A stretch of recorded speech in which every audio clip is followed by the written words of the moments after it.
For years, many in Augusta have wondered who killed Lois Janes, and for almost as long, many have asked who set up Lovey Ivey. Little Lois was a 7-year-old girl whose body was found 64 years ago this spring floating in the Augusta Canal. They'd been looking for her for days. Her ear was missing, her face had some wounds, and a few days later, Lovey Ivey, the simple-minded fisherman who found her, confessed to her murder. He said Lois's grandmother, Mamie Price, and Lois's uncle Elmer Price paid him $75 to do away with the girl. Their motive, he claimed, was about $4,000 in insurance money. The trials of Mamie Price, her son Elmer Price, and Lovey Ivey received nationwide attention. The court was told that the story began the night of April 21st, 1951, when Mrs. Price, who lived at 1928.5 Broad Street, sent granddaughter Lois to a nearby store to get some groceries. When she didn't return, a search began. Police were called, and hundreds of people spent days looking around Broad Street, along the banks of the Augusta Canal, Sibley Mill, the Mill Village, back alleys, sewers, and even a pasture near the Savannah River. On April 27th, Ivey reported finding Lois floating in the canal by the head gates at Sibley Mill around 6 a.m. Mamie Price, a 54-year-old grandmother, her son Elmer, and Ivey were all indicted. He now testified he had killed the child but didn't mean to. He said Mrs. Price and Elmer Price had delivered the child to him the night of April 21st.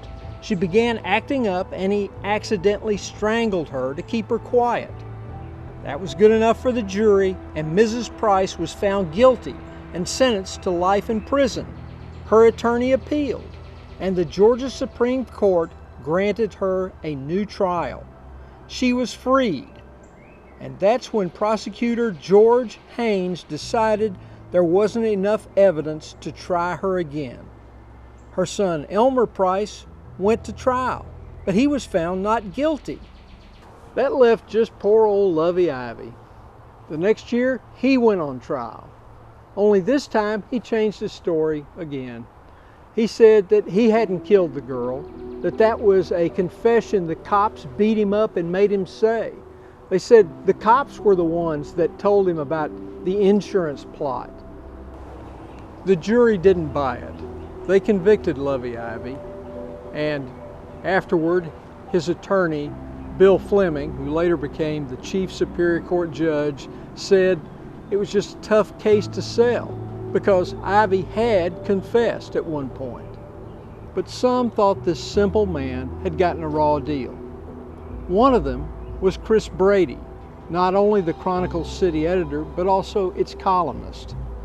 He contacted the Court of Last Resort. That was a group founded by Earl Stanley Gardner, the author of the Perry Mason stories. And they would go around the country trying to solve curious crimes or to find innocent those who had perhaps been wrongfully convicted. Just before Christmas in 1961, the Georgia Board of Pardons and Paroles actually met to decide whether to let him out for Christmas. They decided that they wouldn't do that. They were soon told by a Chronicle reporter that Mr. Ivey had actually died in prison several months before. They said, "We're only in charge of paroles, we're not in charge of the inmates." Maybe they needed to find somebody who was in charge of justice. Just ask Lovey Ivey.